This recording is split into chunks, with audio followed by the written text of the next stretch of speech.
But sabi sa code natin,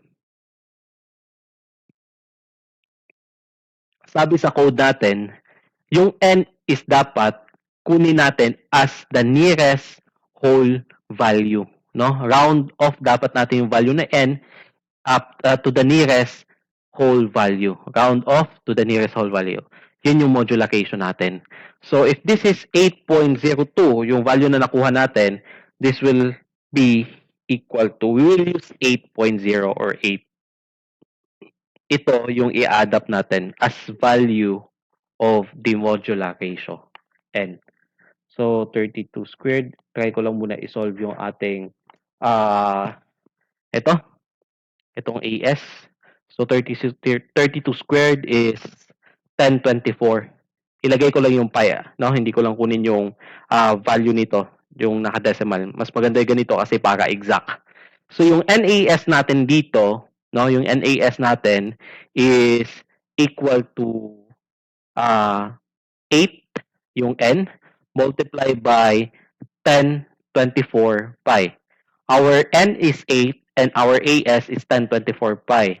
So if you try to get the value in terms of pi, so makakakuha tayo ng 8,192 pi. And of course, yung d dito, alam naman natin yung formula, yung value ni d, it is equal to 475 mm, no? So this is 475 minus x. Itong d minus x dito. So now, meron na tayong mga kailangan nating values, I think, no? Enough na to para maka-calculate natin yung value ni x. So, to get the value of x, no? Kailangan natin i-equate yung first moment of area above and first moment of area below. And yung formula dito, no, ng first moment of area is equal to area y bar, no? The area multiplied by the distance from the centroid of that area to the neutral axis. So, galing dito sa centroid ng area na to, ng rectangular block na to, papunta sa neutral axis, kukunin natin yung distance niyan, and that will be y bar. So, it is equal to x over 2. Kasi rectangular lang to, nasa gitna lang yan eh. Yung CG niya, yung centroid, sa gitna. So, bale, distance niya will be x over 2. So, yung Q above yung unahin natin. Q above is equal to area above the neutral axis. Anong area sa taas ng neutral axis? So, nakikita natin dyan, that is a rectangle. So, base times height lang yan, times the y bar. So, this y bar, distance y bar is from the centroid of the figure, of the rectangle, to the neutral axis, that is x over 2. So, simplifying, you have 150 x squared. So, 300 over 2, that is 150. You have 2x here. So, x times x, you have x squared. So, yan na yung ating Q above. How about the Q below? The area below multiplied by the y bar. So, yung area below natin is NAS. And yung y bar natin from the centroid of the area, no, below the neutral axis, papunta sa neutral axis. Centroid nito, ito, nandito ito, no? Galing dito, papunta sa neutral axis. And that is equal to 475 minus x. Ayan. So, ito yung ating mga values. Ito yung ating mga first moment of area above and below the neutral axis. So, equating these two, we have 150, or hindi ko pa pala na-substitute yung NAS. Yung NAS natin, that is 8,192 pi, no? And we have 475 minus x. Ayan, NAS, ito. And then the y bar, 475 minus x. So, equating the two, the first moment of area above and first moment of area below. So, for the first moment of area above, you have 150 x squared. And for the first moment of area below, you have 8,192 pi multiplied by 475 minus x. So, diretsuhin ko nang kunin yung x dito, no? Kasi kung kayo magsosolve diyan, dapat i-quadratic equation nyo yan, no? Simplify nyo, then kunin nyo yung value ni x by using the quadratic equation. So, ilan ngayon yung magiging value nito ng ating x dito. So I think the value of x is 200 plus, no? Yes, 212.302, and this is in mm, no? The unit is in mm. So ito na yung sagot natin para sa number 1, no? We have 212.302 mm. Now, kung natatandaan nyo, no? Dun sa pag-discuss natin nito last meeting, meron na akong nilagay dito ng mga formulas. But yung mga formulas dito, dinerive ko pa rin ngayon, no? Hindi ko ginamit yung mga formulas dito, pero pwede niyo itong gamitin actually. Kung ganito yung section natin, no? Itong formula for x and crack section moment of inertia, pwede niyo itong gamitin kapag ganito yung section natin. Rectangular yung section. Pero wag nyo nang sanayin na mag-formula kayo parate. No? Pwede nyo namang i-derive. Yung idea yung kunin ninyo na kung kukunin mo pala yung value ni x, kailangan mo i-equate yung first moment of area below and above. Yun yung idea para makuha yung value ni x. No? So wag yung formula. Wag kayong mag-focus sa formula. Yung idea yung kunin ninyo. So kapag kukuha kayo ng value ni x, equate the first moment of area above and below the neutral axis. Yun lang yung tandaan ninyo. Kapag alam niyo kumuha ng centroid, alam niyo kumuha ng centroid ng different areas, madali lang yan, no? I-master niyo lang paano kumuha ng centroid and centroid ng mga different shapes and centroidal inertia of different figures, no? So, the centroid and the centroidal inertia, yun yung pinaka-importante dito. So this is the answer for number 1. For number 2, no? Number 2 na tayo. Ang tinatanong dito is yung crack moments, the transform moment of inertia. Meaning, kinukuha natin dito yung inertia ng transform section. Kaya nga transform moment of inertia. Ito yung transform section natin, yung transform section natin, yung bakal natin, kinonvert na natin siya into concrete, which is NAS na yung area. Okay? So, ito na yung transform section. So, yung transform section, equal lang yan. Yung inertia ng transform section is equal lang sa crack section moment of inertia at saka dun sa I and A. No? Baka malito kayo. So, equal lang yan sila. So, the inertia, the ICR, the INA, and the inertia transform, equal lang yan sila. Okay. So, ngayon, yung ICR natin dito or crack section moment of inertia, it is equal to the summation of ICG plus AD squared. Ito yung magiging formula natin, no? So we have two sections here or two parts here, the upper part of the neutral axis and the lower part of the neutral axis. So kukunin lang natin, no? Sasam lang natin yung mga inertia nila. For the upper part of the neutral axis, no? Since that is a rectangle, no? Rectangle. So yung ICR above the neutral axis, since that is a rectangle, makikita nyo dito. Ayan. This is x over 2. Kukunin lang natin yung ICG plus AD squared. Yung ICG ng rectangle, that is equal to BH cube over 12, no? That is the centroidal moment of inertia of a rectangle plus the area of a rectangle, considering this figure, no? You have H and base, ito, H and B. No, height is for H, B is for base. So, ayan. And then, this is the area, and the distance here, yung D dito, always itong D ha, yung definition for D sa transfer moment of inertia, it is from the centroid of the figure papunta sa line kung saan mo siyang gusto kunan ng inertia. Papunta sa line kung saan mo gustong kunan ng inertia. Saan ba natin gusto kunin yung inertia? Di ba with respect to the neutral axis? So ito, papunta dito. So that is H over 2. No? Tandaan yan. Dapat i-master nyo talaga yung pagkuha ng inertia at saka mga centroids nito. So dito, yung base sa ating figure, no? Base sa ating figure dito, sa taas na to, figure, kasi the same lang naman to. At saka ito. Yung steel lang sa baba ng neutral axis, yung hindi na parehas. Kasi concrete. Na-transform na dito as concrete. So, base sa ating figure, yung base natin dito is 300, no? 300, yung base. And then we have the height, which is equal to x cubed over 12 plus your base is 300, your height is x, and then yung naka-square dapat to, yung height is x over 2. Naka-square dyan.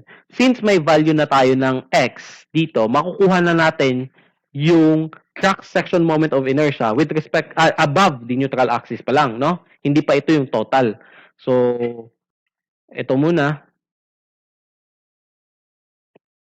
Yung x dito is 212.302 cube plus over 12 plus 300 times, pwede natin i-combine yung tatlong x dito. Itong part na to is magiging x cube and ito magiging 4, no? X squared pala. Kasi x raised to 2, that is x squared. 2 raised to 2, that is 4. So magiging x cube yan over, x cube over 4. Ayun yung magiging formula. No, yung x naman natin dito is 212.302. But kung alam niyo na yung shortcut dito, no? Kung sa pagkuha no, ng ng crack moment of inertia considering a rectangle, no? Yung formula natin last time na BH cube over 3, yung na-derive na. So pwede niyo na tong gamitin. Okay? So the base is 300 and the height is 212.302 over 3. So naka-cube ito. So kahit saan dito sa dalawa pwede niyong gamitin, no? And dapat mag-arrive lang kayo sa parehas na crack section moment of inertia with above the neutral axis pa lang to. Ito pa lang, no? So how about below the neutral axis? So the crack moment of inertia below the neutral axis, gagamitin mo pa rin yung ICG plus AD squared. Pero tandaan, kapag bakal, no? Kapag bakal na na-convert sa concrete, no, steel that's converted into concrete, wala parati ang ICG. Ginagawa natin itong zero. Kasi kung titignan nyo yung transform moment of inertia natin, no, ito, wala ka namang malalagay dito na base and wala kang malalagay dito na height, no, sa ating steel na na-convert kay concrete. So the ICG here will be zero. Ganyan. So kapag kinukuha mo yung crack section moment of inertia, yung magiging formula mo na lang dito is AD squared na lang. So, napakadali. Kaya, kapag kukunin mo yung crack moment of inertia, total, no? The total crack moment of inertia of this section, yung formula mo na dito is BH cube over 3 plus AD squared. Huwag lang kayo malito, no? Huwag lang kayo malito kung saan kayo nagbabase ng BH cube over 3 and saan nyo binabasihan yung AD squared. No? Kung titignan nyo dito, above the neutral axis, yun yung BH cube over 3. So meaning, yung base dito is yung base sa taas ng neutral axis, yung base ng figure sa taas ng neutral axis. And yung height dito, yung h dito is yung height sa figure na nandoon sa taas ng neutral axis. Kasi that is ICR above the neutral axis. Dito naman sa ICR dot B, no? This is the ICR below the neutral axis. So kung ano yung figure below the neutral axis, yun yung pagbabasihan mo nito. So AD squared. So ano yung area doon sa baba ng neutral axis? Yung NAS, di ba? And then yung sa taas ng neutral axis, sa baba ng neutral axis, ano yung distance? So yung distance nun is distance ng figure sa baba papunta dito. Kaya nga nakaka-derive tayo nito. So ni-recap ko ulit, no? Yung pag-derive nitong ICR na to. So we have here the base, which is B. X will be the height, no? Bx cube over 12. The area, this area here is below the neutral axis. You have NAS times D minus X squared. Kaya itong formula na to, matatandaan nyo. Ayan. Ang idea, basta kunin nyo lang din yung idea dito sa pagkuha ng ICR, no? Maraming technique sa pagkuha ng ICR, nakadepende na yan sa inyo. So, basta ang tandaan nyo lang, kapag kinukuha nyo yung crack section moment of inertia, that is always with respect to the neutral axis, no? With respect parati yan sa neutral axis.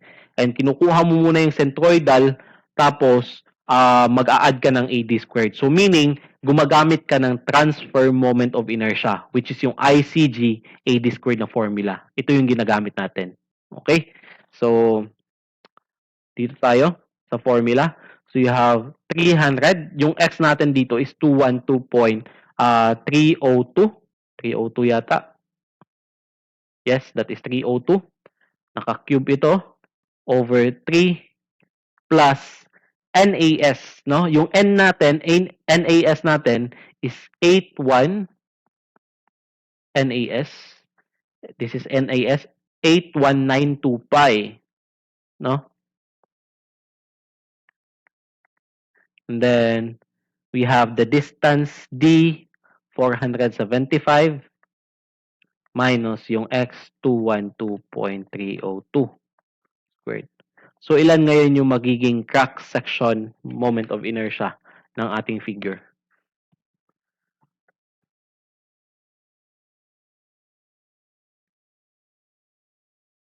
Ilan yung magiging value?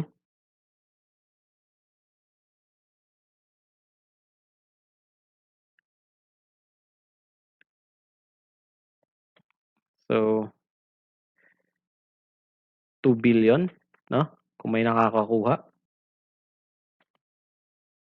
2,732,933,009. And this is in mm raised to 4. So, this is the answer for number 2. So, ayan. So,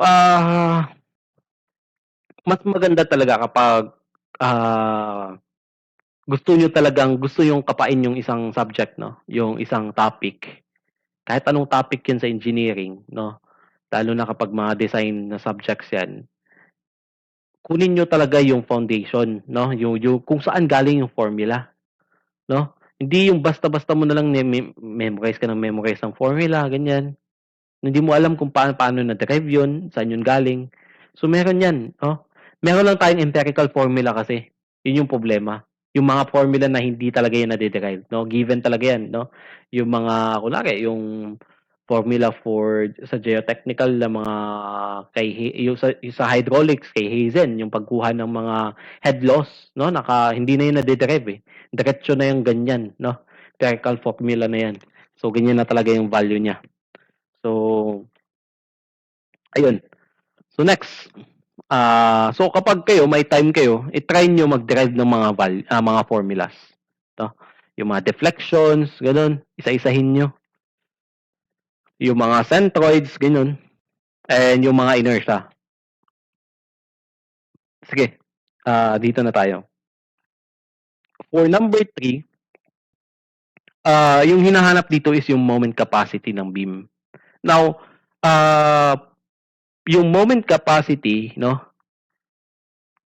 ng beam, nakadepende yan doon sa section natin. Of course, kung magsosolve tayo ng moment dito, makikita nyo sa formula natin, we have two stresses kasi, no? Actual stresses na nagbibigay ng moment, which is yung FC, yung stress ng concrete, no? Nakadepende yung moment natin sa stress ng concrete and sa stress ng bakal, actual stresses ng bakal and concrete. Nakadepende dyan yung moment natin. So, i-try natin muna, i-check yung stress na sa stress ng concrete, no? Kung ano yung magiging moment using the stress of concrete.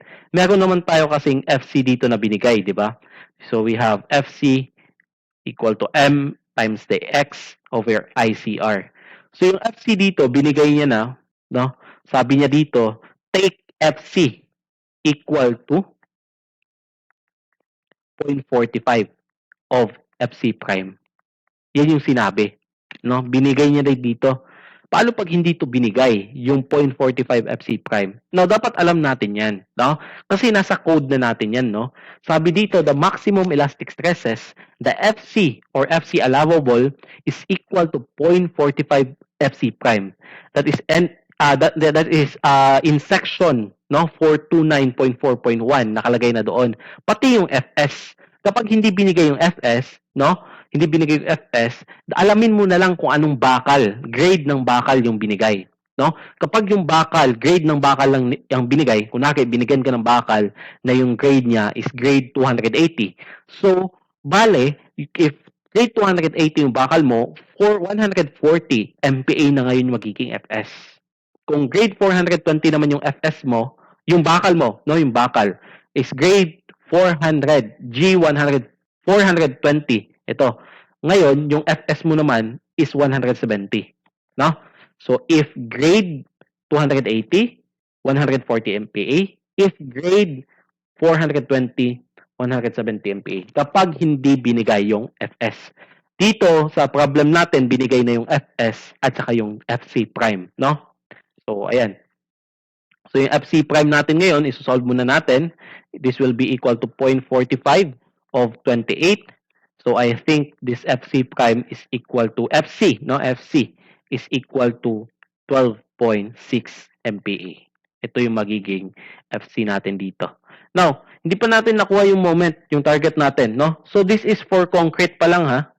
For concrete, considering concrete pa lang. Kasi dalawa yung magbibigay ng stress dito, ng kwan dito ng moment.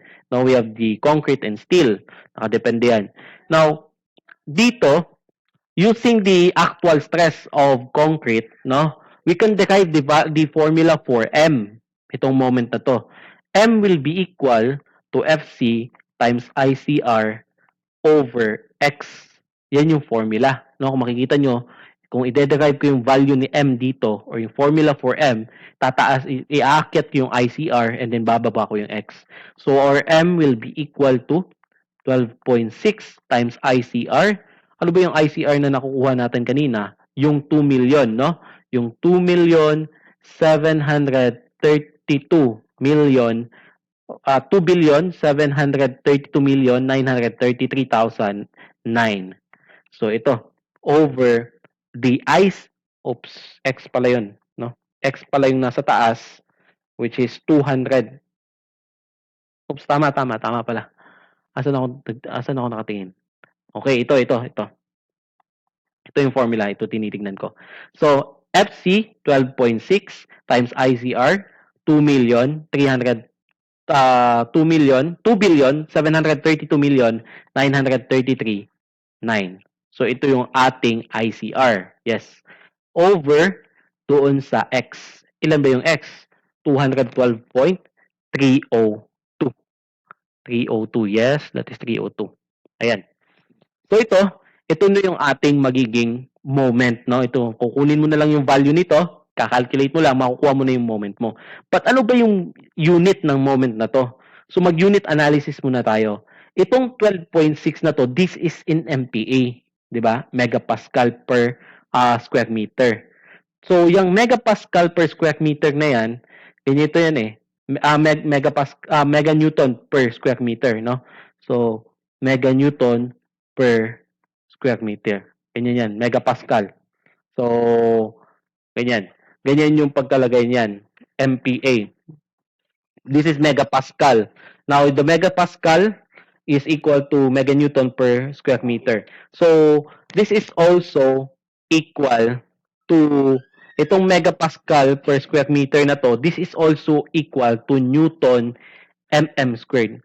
Pag i-convert mo kasi ito, magiging equal lang siya dito. So, 1 megapascal, no, is equal to 1 Newton mm squared. So, ganyan ha. So, for moment, yung 12.6 natin is Newton per mm squared, yung unit. Ilalagay ko na Newton. Hindi ko ilalagay na meganewton. No, kasi naka-mm to eh. Naka-mm yung ibang unit natin. So, this is the unit of 12.6. Kasi baka pag-solve nyo dito, hindi nyo alam yung unit na ilalagay, no? Nako. Now, yung 12.6 is Newton mm squared. Itong ICR natin, yung crack section moment of inertia, yung unit niyan is in mm raised to 4, di ba? Na-solve natin yung ganina. And pag inertia yan, that is in 4th degree yung unit. Kapag section modulus, 3rd degree yung unit. And then, over 212.302, this is the value of X. Distance lang to eh. So, meaning, linear lang yung unit nito. So, naka-mm yan. Ayan. So, kapag i-unit analysis mo to, maka-cancel to, dalawa yung maiiwan, no? Tatlo yung maiiwan, cancel mo naman yung dalawa. So, isa na lang yung maiiwan. So, bale, may Newton ka sa taas at saka mm ka na unit na maiiwan sa taas. So, yung makukuha mo dito, no? Kapag i-calculate mo ito, ang makukuha mong unit is Newton mm, which is napakalaki niyan, no? Napakaraming numero diyan. Kapag moment ang pinag-uusapan, the desired unit, no? The desired SI unit is kilonewton meter. Ganyan kapag moment, no? So the desired unit for moment, no, kapag nagso-solve ka is naka-kilonewton meter yan. Dapat naka-kilonewton meter. So, paano mo yan i-convert, no? Paano mo i-convert itong Newton mm sa kilonewton meter? So, i-divide mo lang tong nakuha mo dito ng 1,000 squared. So, i-solve mo muna yung nakuha, i-calculate mo muna. Try mo munang i-calculate.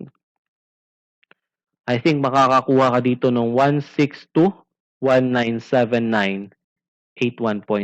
Then divide it by 1,000 squared. You have 162.198 kilonewton. So, this will be your... this is not yet the answer. No, this is not yet the answer. This is the moment na kaya ni concrete, no? So, considering that concrete, no, can carry the stress, no? Ito yung kaya niyang stress, no, ni concrete. Actual stress ni concrete ito, FC eh. So, kung kaya ni concrete na mag-carry ng 12.6 na actual stress, no? So, yung moment na mapupudos niya, no, is ito, 162.198. Kung merong stress si concrete, no, actual stress si concrete na 12.6, ang moment na kaya niyang i-carry is ito, 162.198. How about for the steel? For the steel naman, no, we have the formula for steel, Fs equal to N times M, no, times D minus X over ICR. So, kailangan pa rin natin dito kunin yung moment, no, with respect to the steel, actual stress of steel, which is 138 yung binigay dito sa problem natin, MPa. So, for the moment, no, dito, ang moment natin dito, if you derive the formula for moment with respect to the steel flexural stress, so you have Fs times ICR over N times D minus X. Ito yung ating magiging formula. Tinaas ko lang to, binabawa ko tong N at saka D minus X. So, we have here the Fs. Yung Fs natin dito is 138. Naka-MPa yan. Yung ICR natin, that is 273. Ilan yun? 2732933. 2732933,009 over N, which is equal to 8. Yung ating ano dito, modular ratio is 8 times the D, distance from the neutral axis, D, which is the effective depth, no? So, that is 475 minus your X, 212.302. So, para diretso na lang to, i-divide nyo na agad to ng 1,000 squared. Para yung makuha yung unit dito is naka-kilonewton meter na.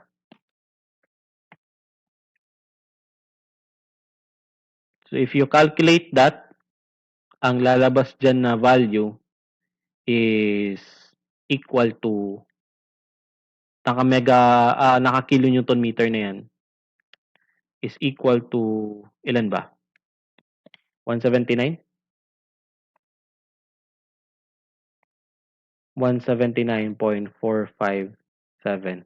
So, bali may dalawa kang moment dito. Now, for moment capacity of beam, mamimili ka lang dito sa dalawa eh. No? So, ano bang pipiliin mo dito sa dalawa? Ito bang 179 o yung 162 na moment?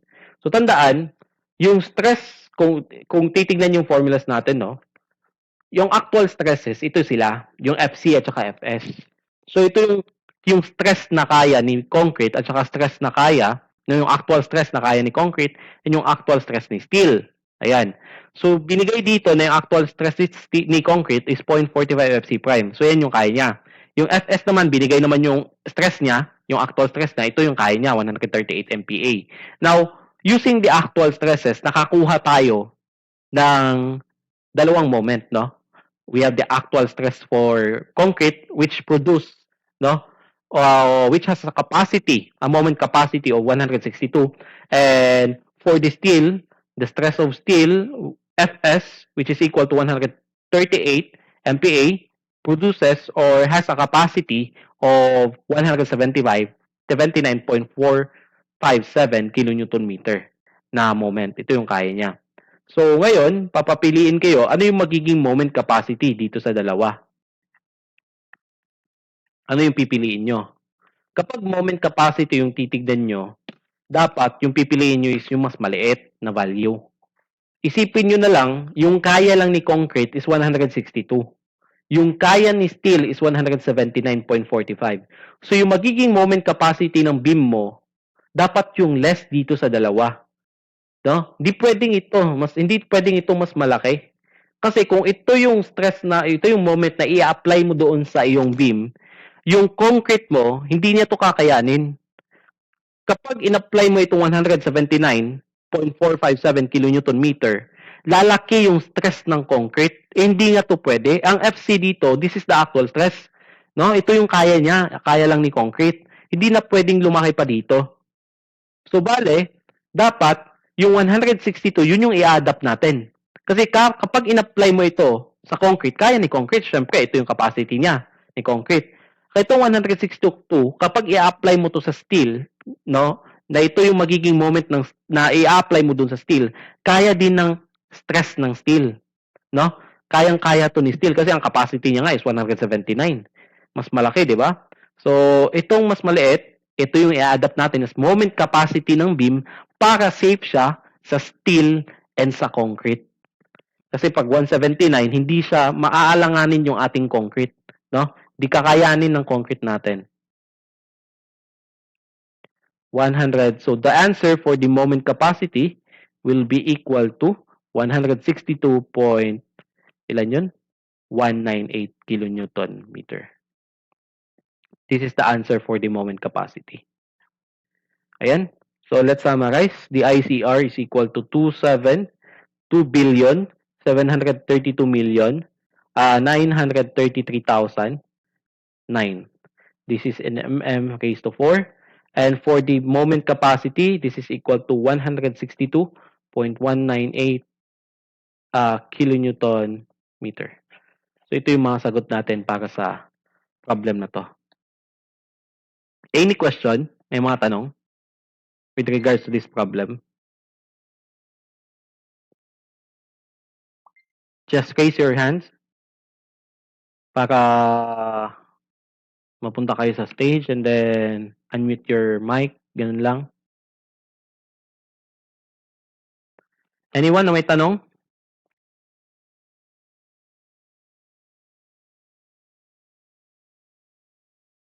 Wala?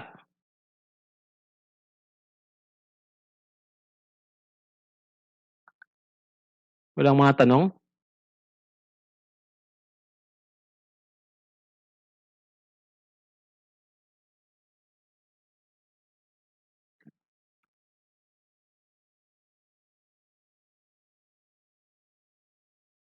Sa bagay, no? Madali pa naman yung ating topic. Now, yung homework ko sa inyo is to study, no? To study different inertias of different shapes, especially the parabolic and spandrel, no?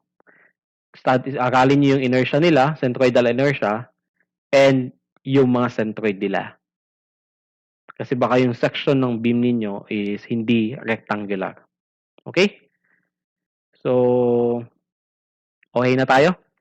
So, if wala lang tanong, i-end ko na to dito. And then, yung recording na to, na-save na agad to.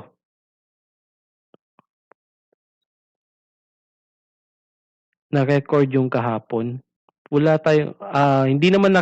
naman tayong discussion kahapon, 'di ba? Meron ba? Yung last meeting naka-record yun, web recording. So, pindutin nyo lang yon, yung class in na link, ma-review nyo yun doon. Ngayon din, naka-web recording ito, no? Recording classroom, no? Naka-recording to, automatic to. So, diretso na to doon sa inyong, LMS, no? Yung class in. So, okay, wala nang tanong. Salamat sa pakikinig and ingat kayo.